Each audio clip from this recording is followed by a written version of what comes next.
tutasoma tukisimama kwa sababu pia tutaingia kwa mafundisho na Roho Mtakatifu atatupatia ufunuo zaidi. Naomba ukaitege roho yako, ifanye roho yako iwe nyororo ili nafasi ipatikane ya neno la Bwana. Na tusome. Nani anayesoma? Umeanza kuulizana? Isifike hapo. Yohana 22 mwanzo. Inasema, kisha akanionyesha mto wa maji ya uzima wenye kung'aa kama bilauri, ukitoka katika kiti cha enzi cha Mungu na cha mwana kondoo, katikati ya njia kuu yake, na upande huu na upande huu wa ule mto ulikuwapo mti wa uzima, uzao matunda aina 12, wenye kutoa matunda yake kila mwezi, na majani ya mti huo ni ya kuwaponya mataifa. Amen. Sifikisha hapo mwanzo. Bwana na asifiwe. Haleluya. Hebu tuingie kuwa pamoja ili tuweze kushirikishwa na neno la Bwana kuwa kitu kimoja. Bwana Yesu asifiwe. Hili ni neno limenenwa na Yohana. Yohana huyu tunaona ya kwamba haya ndiyo maono aliyaona akiwa katika kile kiziwa cha Patmo.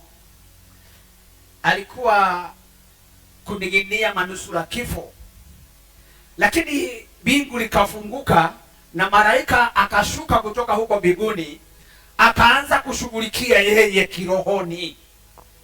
Na neno linasema ya kwamba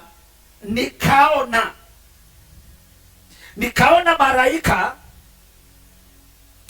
na yule malaika alikuja na habari nisikuwa nimeziona, sikuwa nimezitarajia. Habari hizi katika moyo wangu hazikuwa.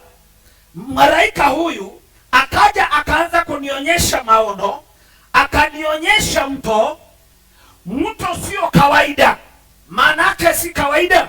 Mto huwa unatoka kwenye milima, ukitiririka kwenye mabonde na unapitia kwenye magorogo. Ule mto ulikuwa si wa kawaida.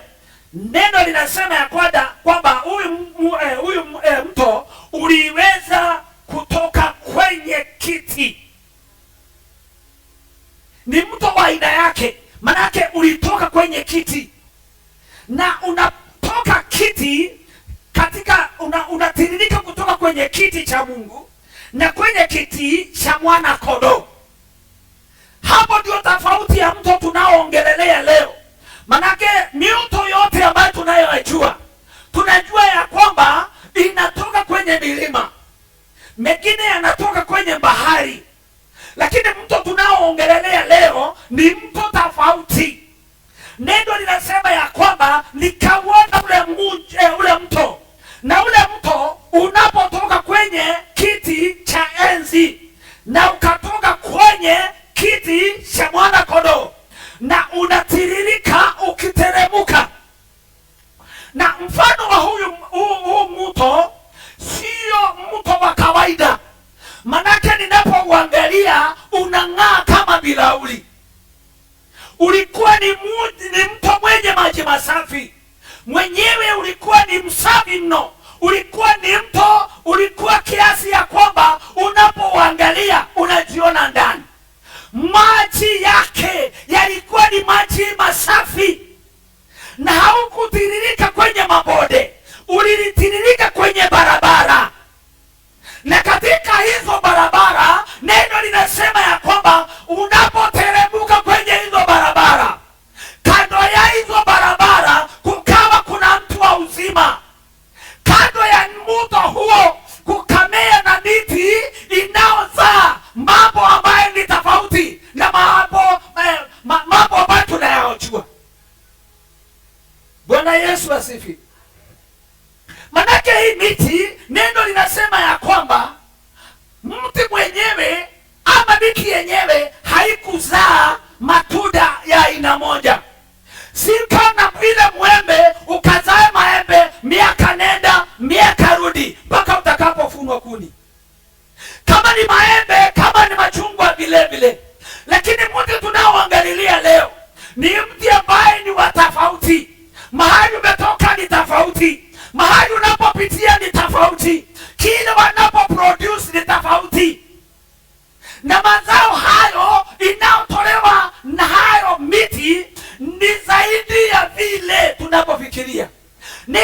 linasema kila mti unatoa matunda aina 12, na zaidi ya hayo uwe ni tofauti na miti mingine. Miti mingine tuliyoyazoea inazaa baada ya mwaka, lakini mti tunaoongelea leo, neno linasema ulizaa mwezi kwa mwezi.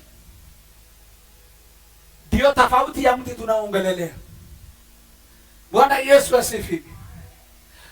Mti unaotoka kwenye kiti, mto unaoteremuka kwenye barabara, mto unaye matunda kando kando yake, na miti hii inazaa aina 12 na unazaa mwezi kwa mwezi, na matawi yake zaidi ni dawa za kuponya wanadamu.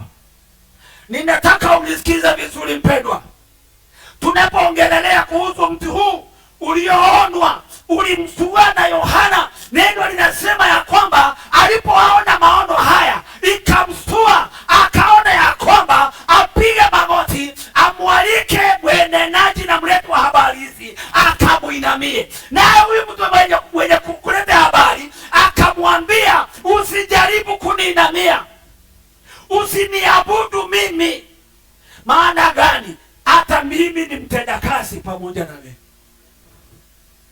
Bwana Yesu asifiwe. Kumbe kuna mambo Mungu anaweza akaifanya, na akafanya tofauti kuliko na vile tunavyofikiria, akafanya kuliko na vile tumesoma, akafanya na zaidi ya mawazo yetu, akafanya na zaidi na zaidi na zaidi. Maana huu mto si wa kawaida unaotoka kwenye kiti cha Mungu, unaotoka kwenye kiti cha mwana kondoo, na unapotiririka hautiririki kwa mabonde. Hatujawaona kwa mabonde. Mto mwenyewe ni mto ambaye macho unapoangalia una starehe zake. Bwana Yesu asifiwe. Neno linasema unang'ara, unang'aa kuliko birauri.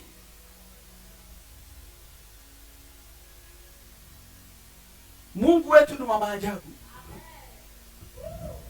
Na washa nikuambie mpendwa, utakapomwamini Yesu Kristo, utakapomwenzi Yesu Kristo, utakapomwachia nafasi Yesu Kristo, na umpatie nafasi ya kutosha, umpatie mahali anaweza akachezea, umpatie mahali anaweza akafanyia kazi, yaani awe na nafasi nzuri za kufanyia kazi, kuna mambo makubwa ambaye Mungu anakuja kuyabadilisha. Kuna mambo makubwa. Wacha kumweka kwa mawazo peke yake, asiwe kwa ulimi peke yake, asiwe kwa macho peke yake, asiwe niliyomsikia peke yake, bali awe ni Bwana anayetenda juu ya maisha. Bwana Yesu asifiwe.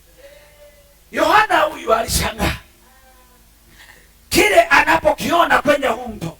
Manake huu mto ulizaa zaidi ya miti mingine. Tumezoea tunapoenda kwa avocado tunatarajia mazao baada ya muda. Tunapoenda kwa machungwa, kwa maembe, tunatarajia baada ya mwaka. Tunatarajia huu mti hauwezi kukupatia matunda kabla mwaka na majira yake haijafika. Na ndio unaona mtu wa mtini, wakati Yesu alipoangalia, alijua labda umeng'ara lakini kwa gongo. Wale ambao wanang'ara lakini kwa sauti za gongo, Bwana anakuja kuwateketeza, anakuja kuangamiza, kwa sababu mng'ao, mavazi na mafuta na kurebeka, hiyo haistahili katika ufalme wa Bwana. Nivae matabara, nivae hivyo hivyo, nivae vizuri, nisivae vizuri, bora moyo wangu una akiba ya kutosha. Na ndio neno linasema ya kwamba mjiwekeeni. Ni nyinyi mnaelezwa, ni sisi. Mjiwekeeni mali yenu, mahali ambako mwizi hawezi akafika. Bwana asifiwe. Mwizi hapa duniani ana maarifa makubwa sana. Tunasikia makanisa imefungwa kwa roho, imefungwa na kwa wanalizi hapo, na lakini unakuta hawa walinzi wanakuja wanafungwa na wanaikia, wanaiba, wengine wanaua. Lakini kile ambacho kiko huko hamna mtu awezaye kufikia kuiba, hakuna mtu awezaye kuchukua. Huu mto, neno linasema inazaa, miti hii inazaa baada ya mwezi. Huo ndio mto una produce mambo fulani, una produce matunda, na majani ya hiyo miti inakuwa ni dawa za kuwaponya wanadamu. Bwana asifiwe, haleluya. Tunapoiangalia kwa macho yetu ya kiroho, tunaona ya kwamba Yesu ndio maji ya uzima. Inapoguza mtu maisha yake inabadilika. Inapoguza mtu akiwa amehangaishwa, anakuwa mtu stable. Akiwa ni mtu ambaye hakuli vizuri, anaanza kukula vizuri. Akiwa ni mtu ambaye vizuri, anaanza kuvaa vizuri. Akiwa ni mtu ana jina, anapata jina. Bwana Yesu asifiwe. Maana na kusudi la hili jambo ni kwamba mto ambaye uliotoka kwenye kiti cha enzi na ukakutana mwingine uliotoka kwenye kiti cha mwana kondoo, unakuja kukutana, unaguzana. Ukiguzana unaanza kutoa vitu, unatoa matunda. Sijui kama unafikiriaga mtu akifa anaenda wapi, sababu umeenda mazishi mingi. Najua wakati mwingine tunaonaga ni kama sisi hatutakufa, ni kama tumepewa kazi ya kuzika tu. Ngaliania kuile fulani alikufa twende, fulani alikufa twende, fulani alikufa twende. Na wacha nikwambie, ukisikia kwenu kuna matanga, hiyo ni indicator. Hiyo ni indicator ya kwamba hata kwenu watu wanaweza kufa, na hata si kwenu, hata wewe na usikufe. Unajua kuna watu wanasema mwezi uliopita tulienda mazishi ya nani, mwezi uliopita tukaenda, mwaka tukaenda, tulimzika mwaka fulani. Lakini kwako ni kama inapitaga tu na itaendelea kupita. Hapana, kuna siku. Hebu soma hiyo maandiko, teremka. Ulikuwa umefika ngapi? Wala ulikuwa umefika ngapi? Unajibu mara moja. Verse 2. Verse 2. Hayo naenda wapi? Haya. Wala hapata kuwa na laana yoyote tena, na kiti cha enzi cha Mungu na cha mwana kondoo kitakuwamo ndani yake, na watumwa wake watamtumikia, na watamuona uso wake, na jina lake litakuwa katika vipaji vya nyuso zao. Wewe uko wapi? 4. Unasoma kitabu gani? Ufunuo 22. Ufunuo 22. Hebu anza hapo mwanzo. Kisha akanionyesha mto wa maji ya uzima, wenye kung'aa kama bilauri, ukitoka katika kiti cha enzi cha Mungu na cha mwana kondoo, katikati ya njia kuu yake. Na upande huu na upande huu wa ule mto ulikuwapo mti wa uzima, uzao matunda aina 12, wenye kutoa matunda yake kila mwezi, na majani ya mti huo ni ya kuwaponya mataifa. Wala hapata kuwa na laana yoyote tena, na kiti cha enzi cha Mungu na cha mwana kondoo kitakuwamo ndani yake, na watumwa wake watamtumikia, nao watamuona uso wake, na jina lake litakuwa katika vipaji vya nyuso zao. Wala hapata kuwa na usiku tena, wala hawana haja ya taa wala ya nuru ya jua, kwa kuwa Bwana Mungu huwatia nuru, nao watatawala hata milele na milele. Kisha akaniambia, maneno haya ni amini na kweli. Naye Bwana Mungu wa roho za manabii alimtuma malaika wake kuonyesha watumwa wake mambo ambayo hayana budi kuwako upesi. Na tazama, naja upesi. Heri yeye ayashikaye maneno ya unabii wa kitabu hiki. Nami Yohana, soma hapo 14. Heri wazifuao nguo zao, wawe na amri kuendea huo mti wa uzima, na kuingia mjini wa milango yake. Bwana Yesu asifiwe. Kwa hapo mwanzo, haleluya, neno linasema heri.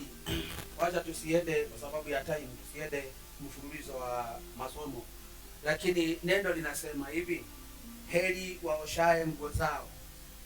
Bwana asifiwe. Sijui kama sitaoshewa kwa huu mto ama unaoshwa kwa imani, lakini tunapoangalia habari hizi ni habari ambazo kila mmoja aliyeitwa na mwana kondoo, aliyeoshwa kwa damu ya mwana kondoo, anastahili kuwa na mavazi meupe, mavazi yasiyo na mawaa. Kutoka pale mwanzo vile tumeona mto unapotiririka, namna tunaona matunda yaliyomea ya aina yake. Mti mmoja unazaa matunda mara tofauti 12 na unazaa kila mwezi. Kwa hivyo ni kuonyesha ya kwamba huyu mti unazaa machungwa mwezi wa Januari, mwezi wa Februari unazaa, kwa mfano tu, unazaa tunda lingine, mwezi ujao unazaa. Kwa hivyo kufikia mwaka miezi 12 ukawa umezaa matunda tofauti. Na hii miti kwa sababu ni nyingi, zinakuwa na matunda tofauti. Bwana Yesu asifiwe. Kwa hivyo kile tunaangalia hapa ni kana kwamba watakao ambatana na habari hizi litaweza kugeuza roho zao, mavazi yao yatang'ara, watapendeka, watakuwa ni watu ambao watapendeka, watakuwa ni watu ambao Bwana atawashughulikia, watakuwa ni miti ambaye itapaliliwa na izae zaidi, itakuwa ni watu ambao watasikia habari, lakini habari hizi zisiwasaidie. Watakuwa ni watu tu wa kutii neno na kukaa chini na kusikiliza, lakini habari hizi isigeushe maisha yao. Neno la Mungu lituambie ya kwamba kile ambacho Bwana anahitaji ni wale watu ambaye roho zao, akili zao, mwili wao, matendo yao, neno zao watabadilisha. Ili waungane na Kristo, lazima tuwe tumebadilisha mavazi. Mavazi yawe ni meupe. Tunapoongelelea mavazi meupe, hatuongelelei kuhusu nguo zile tunavaa, lakini kile tunaangalia ni weupe wa ndani, ambaye Yesu Kristo atakapolegea mara ya pili, alama atakazozishukua si zile za mawaa, si zile za matope, si zile za uchafu, zile za maongeo mingi, zile za kujidai na kuijifanya, lakini kile atachukua ni neno lililo safi. Bwana asifiwe. Sijui utapiganaje, kwa sababu kama umenapenda kwenda kwa Yesu, lazima uwe tayari kupigana vita. Haleluya. Kama unapenda kukutana na Bwana Yesu, lazima ujifundishe. Soma hapo 15. Soma hapo 18 tafadhali. 15 sorry. Huko nje wako umbwa na wachawi. Hapo ndipo wale ambao wamekataa. Haleluya. Hebu soma 11 ukiendelea nitakwambia mahali utafika. Mwenye kudhulumu na azidi kudhulumu. Mwenye kudhulumu na azidi kwanza nikwambie, kuna kipindi sasa kimefika watu wasipembelezwe. Bibi lisipembelezwe, kanisa lisipembelezwe, wadada wa mama wasipembelezwe. Mwenye kudhulumu aendelee na kudhulumu. Bwana asifiwe. Mtenda mema atende mema, mtenda mabaya haujakatazwa. Weka wingu la mambo yako mabaya. Bwana asifiwe. Haleluya. Kwa hivyo kuna mambo ambayo imeruhusiwa na ni sasa tunaruhusiwa. Kama unatenda mambo mabaya, tenda kwa kazi na usiogope. Umeruhusiwa. Biblia imesema ya kwamba na wanaotenda mabaya na waendelee kutenda. Hebu soma. Na mwenye uchafu na azidi kuwa mchafu. Na mwenye uchafu na azidi kuwa mchafu. Na mwenye haki na azidi kufanya haki. Bwana Yesu asifiwe. Na mtakatifu na azidi kutakaswa. Haleluya. Tazama, mwenye usafi aendelee kuwa msafi. Mwenye bidii ya kujichafua asikatazwe, aendelee kuwa mchafu. Kwa sababu kila jambo hili la usafi na usafi lina kazi. Yesu anasema ya kwamba ninakuja na ujira mkononi. Kwa hivyo kila mmoja atalipwa. Usinungunike mwenzako anapolipwa mabaya. Usinungunike mwenzako anapolipwa mabaya ama mazuri.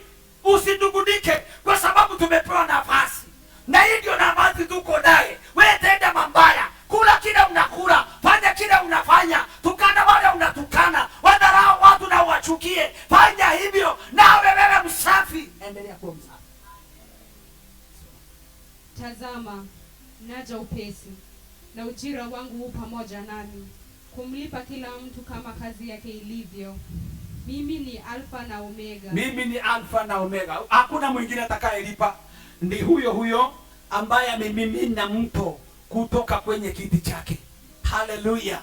Wewe furahia matunda na maji. Furahia yote ambayo yanafanyika. Kama unataka kuondokea maji, ende ukajipake tope. Hakuna mtu anakukataza, kwa sababu mwenye anayesema hivyo anakuja na ujira ukiwa mkononi. Mimi ni Alfa na Omega. Aha. Mwanzo na mwisho. Yo. Wa kwanza na wa mwisho. Yo. Heri wazifuao nguo zao. Aha. Wawe na amri kuendea huo mti wa uzima. Na kuingia mjini kwa milango yake. Ndio. Huko nje wako mbwa. Iko mbwa. Na wachawi. Na wachawi. Na wazinzi. Hebu tuone hapa. Bwana Yesu asifiwe. Hapa sasa kuna watu ambao wako nje. Na walio nje ya jiji wana muunganiko hata na wanyama. Wana miunganiko na maroho machafu. Wana muunganiko na mambo yote ambayo ni machafu. Tusikie, na hapo nje kuna nini? Huko nje wako mbwa. Hapo nje kuko mbwa. Na wachawi. Na wachawi. Sijui kwa nini mbwa katajwa na hakukutajwa mnyama mwingine. Sijui ni vile anatapika na anakula. Sijui ni vile anakula chochote ambaye anakuta. Akikuta hata kuzi ilikufa na rastia, anaondoka nao. Kwa nini Bwana asitaje fisi? Na tunajua fisi ndio mroho sana. Lakini anasema na huko nje kuna majibwa. Endelea. Na wazinzi. Na wazinzi. Na wauaji. Na wauaji. Hao ni kitu ambayo ni viungo vimoja. Hebu tuanze kuhesabu. Na huko nje kuna macho. Macho. Tuseme macho ya huko nje ni mbwa. Sema huko nje kuna nini? Huko nje wako mbwa. Huko mbwa. Tuseme ni kiungo kimoja, macho. Na wachawi. Na kuna wachawi mikono. Na wazinzi. Na wazinzi miguu. Na wauaji. Na wauaji tumbo. Na hao waabuduo sanamu. Na hao waabuduo sanamu ni mgongo. Na kila mtu apendaye uongo na kuufanya. Na kila mmoja anadai uongo na kuufanya. Mimi Yesu nimemtuma malaika wangu kuwashuhudia nini. Hakuna mwingine ana uwezo wa kutuma malaika. Neno linasema na mimi Yesu nimetuma malaika. Afanye nini malaika anapokuja? Kuwashuhudia nini? Akuje awashuhudie. Yaani kile ambacho akuje aseme ni aseme kile kitakawatokea. Na aruhusu wale ambao ni katili wasiosikia. Makatili wasiotii neno la Mungu. Makatili wasiosikia, hawapendi kuelezwa, wanajua kila kitu. Lakini malaika aje awaruhusu wabaya watende mabaya, awaruhusu wazuri watende mazuri kule nje. Bwana asifiwe. Ni vibaya uwe kanisani lakini roho yako umeiachaga nje. Ni vibaya uwe na ushuhuda lakini roho yako iko nje. Usikubali. Hii kazi yote umefanyia nafsi yako. Hii kazi yote umefanya. Usikubali ukahesabiwe na waganga. Usikubali na waabudio sanamu. Usikubali ukahesabiwe na mashetani na mbwa ati mtakaa kule nje. Fanya bidii. Bwana asifiwe. Haleluya. Nimestuka kijana wa nguvu hapa anaitwa Cyrus. Anajua ya kwamba mara ninapotaka chochote nikikuja madhabahuni. Na nimekuja kugundua na Cyrus wewe mtu asiseme aona ni kama umefika. Bwana asifiwe. Wakati wote tumekuja hapa kwa maombi, hata ile ilikuwa ya siku 21, siku 14 ya nini. Cyrus kabla na wengine hata wamama kadhaa hapa wanakuja hapa kwa madhabahu. Imani yao sijui inasema ni kukaribia, tunakaribia madhabahu ama tunakaribia Mungu ama tunafanya namna gani. Bwana asifiwe. Lakini unasikia huyu mtu ile maombi anaomba akiwa hapa inapita kiasi ya yale ambayo anaomba. Mimi najua wakati mwingine ninakuja hapa kusoma watu. Utashangaa nikisema hivyo. Bwana asifiwe. Kuna kipindi unakuta mtu anakuja pale, anangojea tu masaa. akuja tutimiza masaa yetu atuondoke. Kuna mwingine anakuja kumlilia Mungu. Kuna mwingine anakuja tu asionekane ni kama hakuji. Lakini kuna mwingine anamaanisha. Ninakuja hapa kusoma watu. Kwani nikosa kusoma nani asome? Mimi ndio mshugaji hapa. Lazima nisome. Bwana asifiwe. Endelea. Mimi Yesu nimemtuma malaika wangu kuwashuhudia. Mimi Yesu nimetuma malaika yangu kuwashuhudia ninyi mambo hayo katika makanisa. Nyinyi mambo hayo katika makanisa. Mimi ndimi niliye shina na mzao wa Daudi. Ile nyota yenye kung'aa ya asubuhi.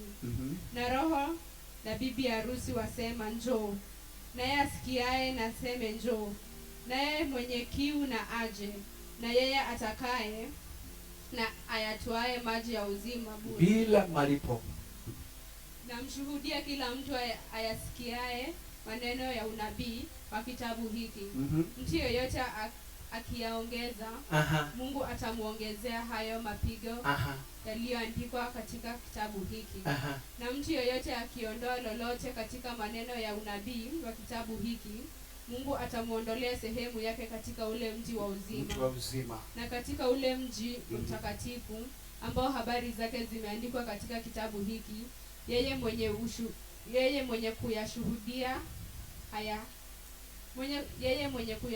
kuyashuhudia haya asema, naam, naja upesi. Amina. Na uje Bwana Yesu. Neema ya Bwana Yesu na iwe pamoja nanyi nyote. Amina. Amina. Bwana asifiwe.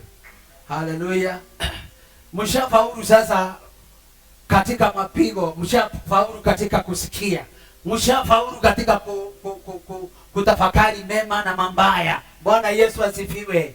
Kile kimemaliza kanisa ni maongezo. Yaani unakuta kila anayenena anataka kufuruta ibada upande wake, aonekane kama yeye ndio ana ukweli, yeye aonekane kama ndio aliyeshinda wengine. Lakini kwetu si hivyo. Kwetu ni tuhubiri neno la Bwana. Atakayesikia aisikie, atakayekataa sisi anayekataa. Anayekataa ni aliyetutuma, aliyetuagiza tuje tukawaeleze ukweli, uzima na kifo katika mikononi mwa Bwana. Kwa sababu neno linasema, anapoongea Yesu anasema, mimi nimeshika ujira na hakuna yoyote atakayekosa kulipwa. Atakayelipwa analipwa kadiri ya kazi ambayo amefanya. Waliofanya kazi nzuri wanalipwa kadiri ya kazi zao. Wanaofanya mabaya watalipwa kadiri ya maovu hayo. Neno linasema tukayatengeneze na mavazi.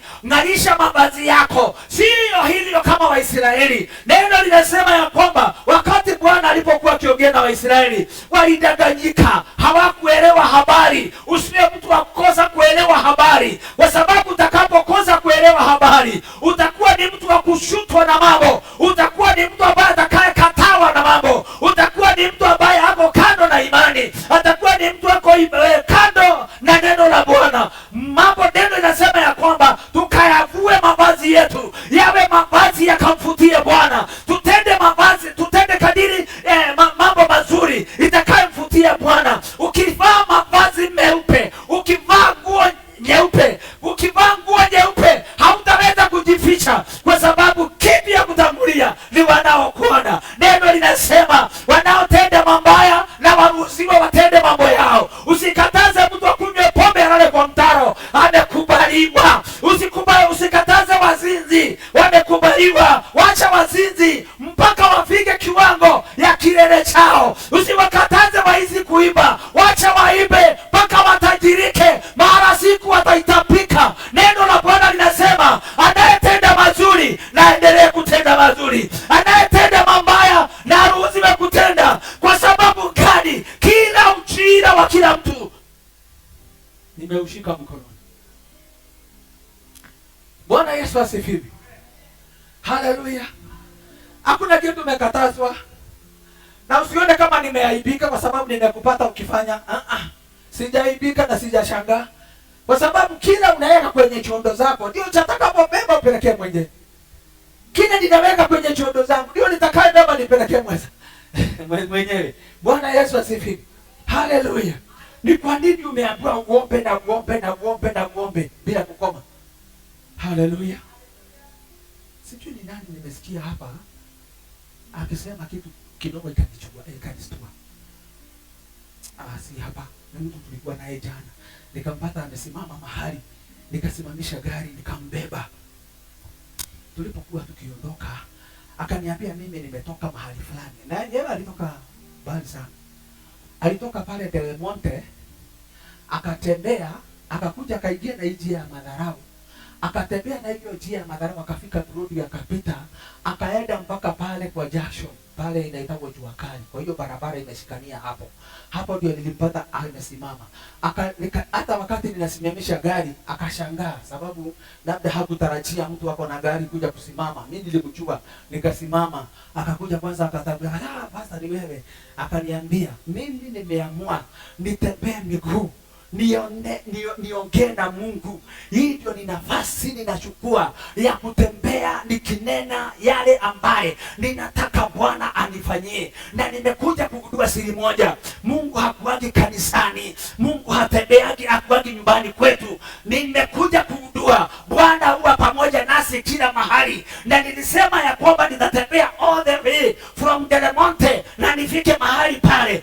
Na ile muda wote sikujua nikifika hapa kwa sababu nilikuwa busy nikinena, ninanenea nafsi zangu na ninamwambia Bwana anisaidie, aniokoe, anidumishe, aniongoze, anipiganie. Nimeambia Bwana mambo mengi, narusha mishale huku, narusha huku na huku na kule, nimerusha mishale ya kila aina. Nimemwambia Bwana anisaidie. Na nikasikia kumbe mimi nangojea jioni niende kanisani. Kuna wengine hata wanaomba kwa barabara. Bwana Yesu asifiwe. Kwa hivyo kuwa tayari mahali popote uliko, kwa sababu hatujui time, hatujui masaa. Neno linasema kuna kipindi tarumbeta italia, na mahali utakapokuwa, ukiwa huko kwa biashara utaiacha hapo hapo, ukiwa utakuwa kwa bathroom utaondoka hivyo mzima mzima.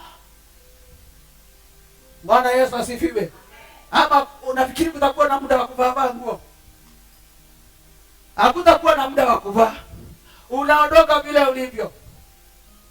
Neno linasema wawili watakuwa wakisiaga unga. Mmoja ataenda na mwingine atafanya nini? Atabaki.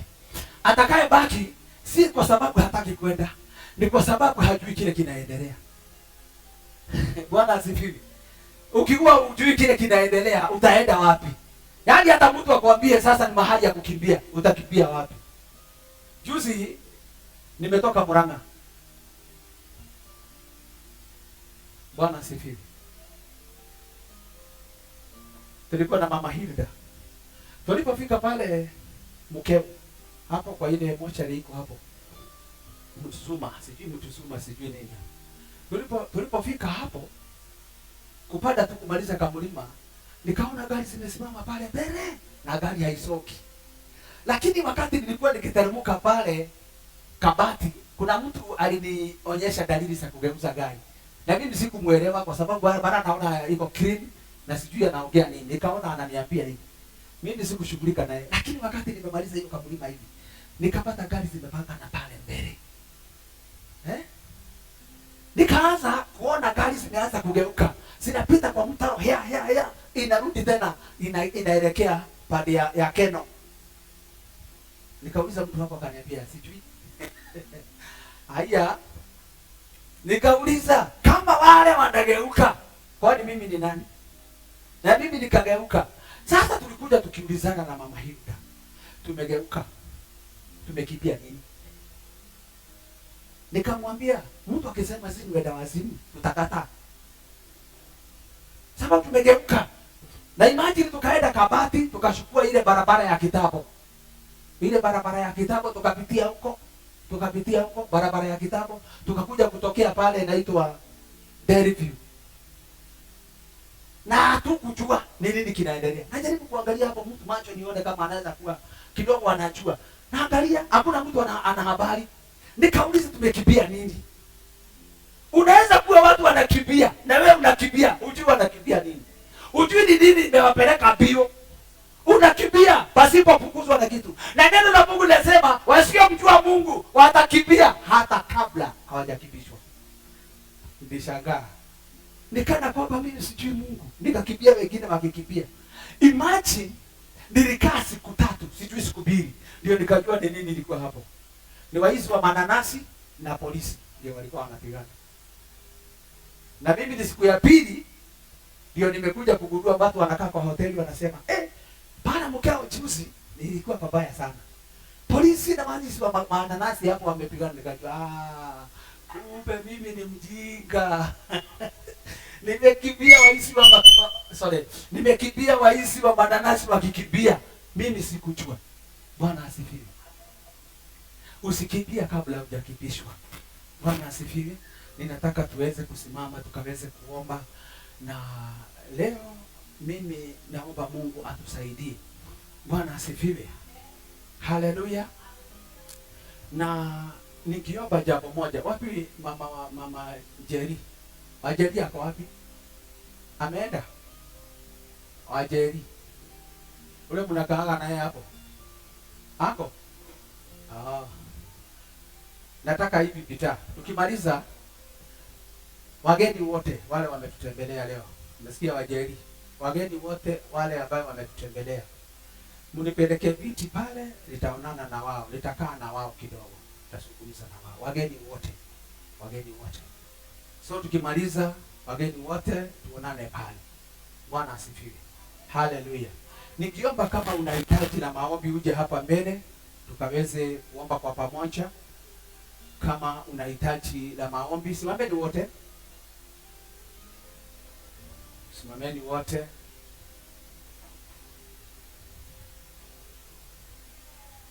Na sijui tutafanyana nini hapa na akina Silas na akina Kevo, sababu hii simu